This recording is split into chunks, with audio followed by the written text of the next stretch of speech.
Dia punya lidahnya racun.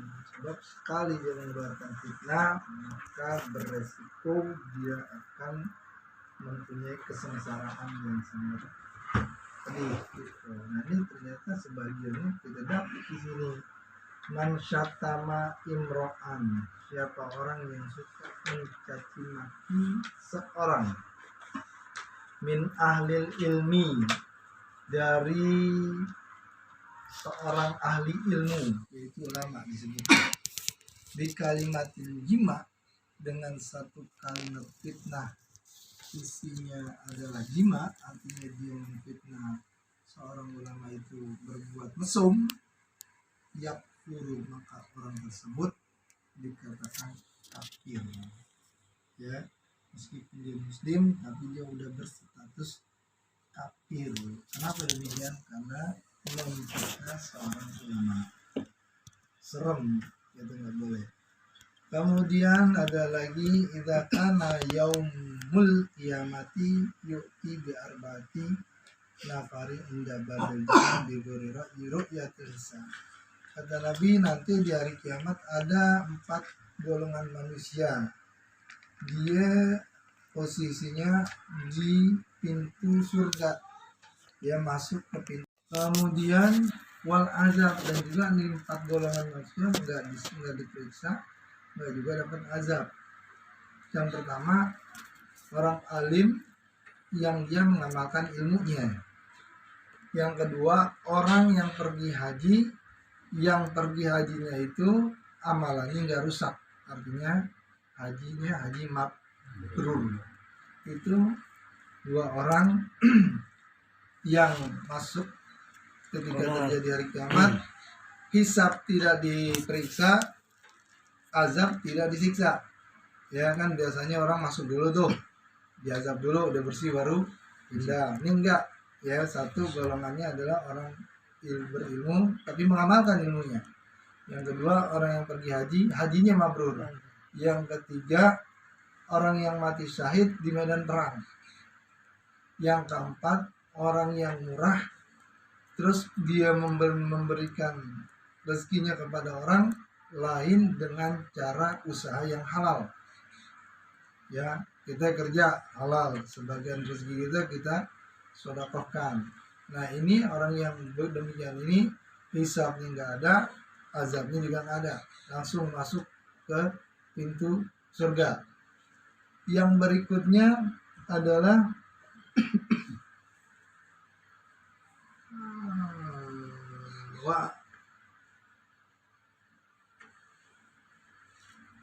nah ketika nih orang 4 ini, ya, syahid, orang yang mati di medan perang. Yang keempatnya adalah orang yang murah, ya. Yang pertama kan orang alim yang mengamalkan ilmunya. Yang kedua orang haji mabrur. Yang ketiga orang yang mati di medan perang atau syahid. Yang keempat adalah orang yang murah yang dia menyedekahkan rezekinya dari jalan yang halal. Nah ketika dia ada di depan pintu surga nih, ya, dia kan pada mau masuk nih. Siapa sih yang duluan yang berhak masuk? Ini semuanya bakal masuk nih tanpa hisab, tanpa azab. Ya, cuman nih kondisinya siapa sih yang dapat tiket nomor 1? Kan gitu ya. Ini duluan apa ini duluan? Ini kan yang punya hak Allah tuh yang menentukan. Nah, ketika ini terjadi, Allah Subhanahu wa taala mengirim nih malaikat Jibril, ya, untuk memberikan satu pertanyaan. Pertanyaan yang pertama ditanya kepada orang yang mati syahid. Wa yus'alu awalan asyahid. Maka malaikat bertanya yang pertama kepada orang yang mati syahid. Wa yaqulu, malaikat pertanyaannya adalah ma amil tapid dunya. Amalan apa ente yang udah dikerjakan di dunia? Wa anta turidu dukhulal jannah, engkau mau masuk surga, emang amalan itu apa ya, kata malaikat itu, ya. Fayaqulu, kata si orang yang mati syahid, qataltu fil ma'rikah liridhallahi ta'ala, aku ini mati di medan perang dengan mendapatkan keridhaan Allah. Terus malaikat tanya lagi, dari mana ente dapat penjelasan yang model demikian. Enggak, alasan ente karena ente mati dalam keadaan syahid. Tapi mati dalam keadaan syahid ente bisa masuk surga dari siapa infonya? Dapat dari mana kan gitu. Nah, kemudian kata nih orang yang mati syahid minal ulama. Aku ini tahu mati syahid bakal masuk surga lantaran adanya ulama yang ngasih informasi. Ya. Lalu si malaikat ini bilang, "Ihfaz al-adaba la taqaddam ala muallimika." Ente tahan punya diri. Ya, biar punya adab ame seorang guru dan seorang ulama. Kata malaikat, ya. Jangan ngeduluin seorang ulama yang masuk surga. Semayar paurosau ilal had. Kemudian nih setelah dapat arahan dari malaikat, ini belakang dulu. Lalu malaikat ini tanya sama golongan yang kedua, yang dia pergi haji, hajinya dalam keadaan mabrur. Dan jawabannya sama. Dapat dari mana informasi haji mabrur dapat masuk surga tanpa hisab, tanpa azab? Dari ulama kan gitu. Itu tahan dulu. Infaz. Jaga dulu. Ya. Beradab dulu ente. Punya adab dulu, tadadam ulama, biarin dulu tuh orang-orang yang pada berilmu masuk. Nah, kemudian malaikat tanya lagi kepada orang yang syakhi, orang yang dermawan, ya, yang mau masuk surga nih duluan, gitu kan ya. Nah, kata si malaikat, dari mana kau bisa tahu informasi orang dermawan itu bakal masuk surga? Ya dari ulama, dari guru-guru, dari ulama. Oh, kalau gitu ente tahan dulu punya diri. Ta'aduban dulu, beradab dulu inti kepada ulama gitu. Nah, pertanyaan yang keempat lalu diberikan kepada orang alim. Ya, summa yaqulul alim ilahi. Ya, ini orang alim ketika diperintahkan masuk ke surga, ada orang alim, dia nggak mau tuh. Dijawab gini, yaqulu alimu. Orang alim ini berkata, ilahi, wahai Tuhanku, ma hasaltu ilma illa bisyakhawatin asyakhi. Aku ini tidak bisa menjadi orang alim kalau bukan sebab orang kaya yang dermawan.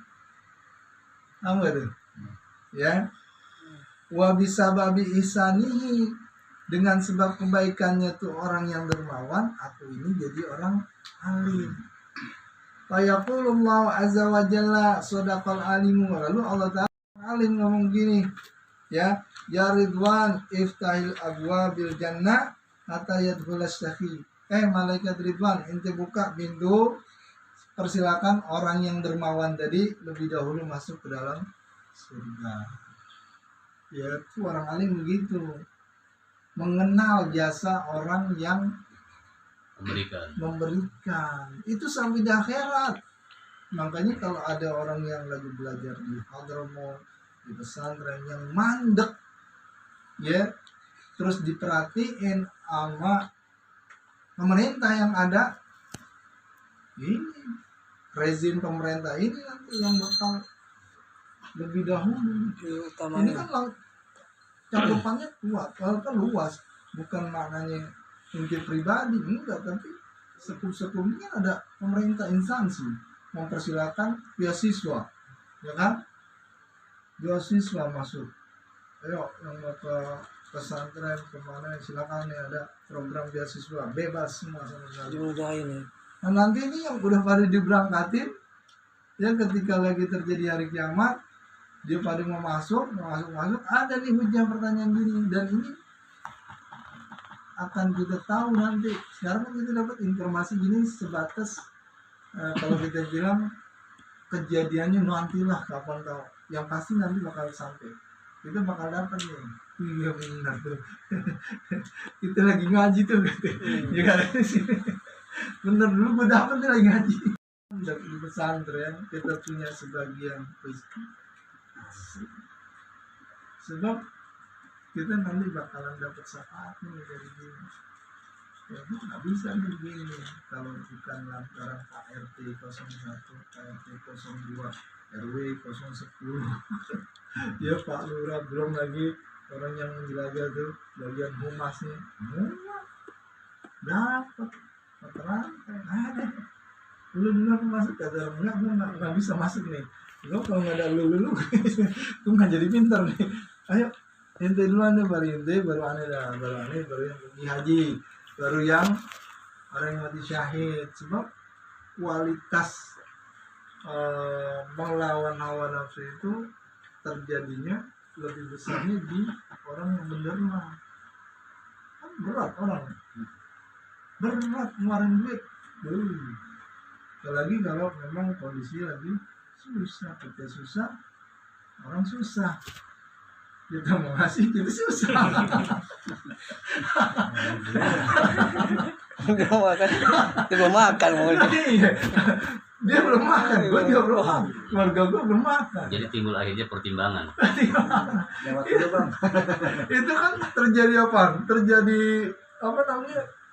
Tarik ulur antara nafsu sama kebenaran. Yang malaikat sama iblis. Malaikat udah kasihan ya, Allah nggak bakal tinggal diam, katanya jangan, keluarga lu kagak Makan iblis. kan begitu. Iblis. Ya datang lagi nih telinga kanan malaikat, udah Allah nggak bakal tinggal diem, meskipun cuma 1.000 perak, Allah tuh nggak bakal tinggal diem. Allah lihat kelakuan ini nyata, kelihatan persis, kata malaikat ini. Satu lagi iblis. Iblis ngomong, ntar lo jadi berantem kayak gini lo. Lu belum sampai makomnya gitu.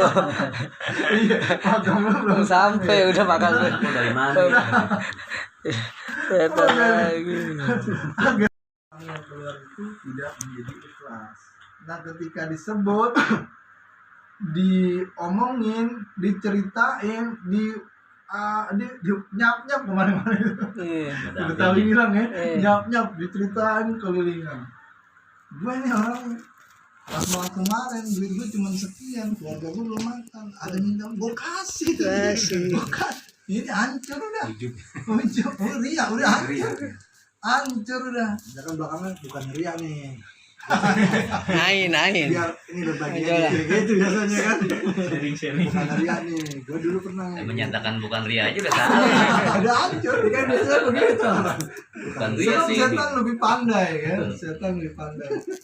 Tapi kalau misal seandainya nih dia udah keluarin tuh, dia pendem tuh nafsunya, dia beri juga tuh orang, ya itu yang mahal, itu yang mahal yang beri. Dan itu lagi-lagi Allah nggak tinggal diem kepada hambanya yang sedang berbuat baik. Tapi kalau 1.000 sih jarang cerita, Sat. Eh? Kalau 1.000 jarang cerita. Iya. Nolnya tambahin dulu nolnya. Gue sedekah 1.000 nggak jarang cerita, tapi kalau sedekah 1.000 lupa, lupa diingat. Cuma ada 1.000 nih kantong kanan. Iya. Kantong kiri gocap. Mancingnya demen tuh, duit tinggal 1.000, mau mancingnya demen. Tapi kalau udah duitnya triliunan, baru dia sayang. Jadi dia nggak punya duit nih, adanya cuma 1.000. Lepas aja udah. Iya, mancingnya tuh nggak mau mancing nih, lepasnya tuh Gampang aja. Ntar kan tuh dapat, tadi keluarin lagi, dapat lagi. Nanti kalau kelipatannya udah gede nih, udah misalnya udah triliunan ya, dia mau ngeluarin lagi, baru tuh jinnya tuh jin kelas berat, jin kelas berat. Karena memang kalau orang yang udah kaya, banyak duitnya, dia identik kepada penyakit pelit. Udah ini tuh, udah identik.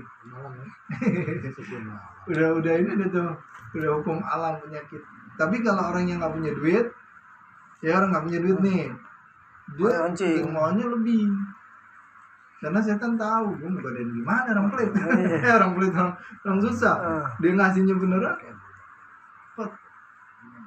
Ya, lagi-lagi nih seorang orang alim, dia nggak bakal tinggal diam kepada orang yang sudah berbuat baik kepada dia. Syafaat diantaranya guru-guru yang merangkul, menarik bagian orang-orang yang pernah duduk di majlisnya.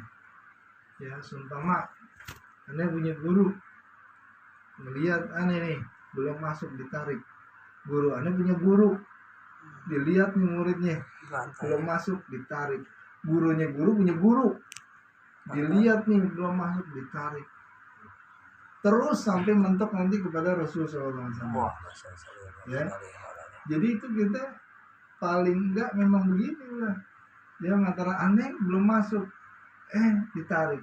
Nah, aneh lihat yang pernah duduk kemarin belum masuk, otomatis narik. Nah, ente ngelihat keluarga ente yang belum masuk ditarik gak?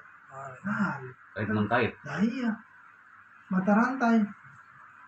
Nah kalau misalnya dia sama sekali nggak pernah ada duduk di majelis, nggak pernah kenal orang baik, siapa yang menarik?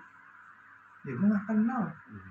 Kalau di sekarang ini aja kita ada yang namanya apa namanya MLM. relasi, Ya. ya masuk kerja dari siapa?